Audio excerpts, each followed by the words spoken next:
ભાવનગર તરફના national highway પર એક ભયાનક અકસ્માતનો બનાવ બન્યો હોવાનું સામે આવી રહ્યું છે, જ્યાં નવી હાઈવેની કામગીરી દરમિયાન રસ્તા ઉપર મુકાયેલા સિમેન્ટના બેરિકેડ સાથે કાર જોરદાર રીતે અથડાય છે ને જે બાદ અકસ્માત સર્જાય છે।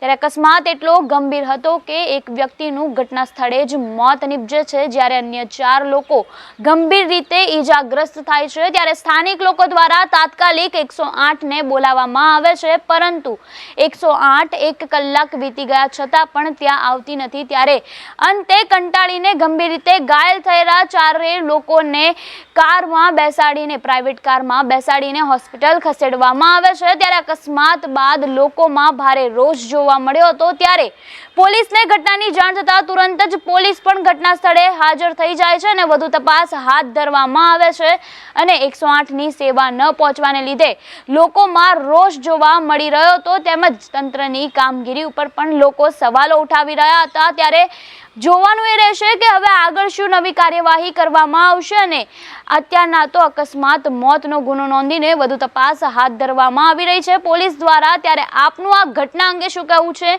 અમને કમેન્ટ બોક્સમાં આપના મંતવ્યો જરૂરથી જણાવજો।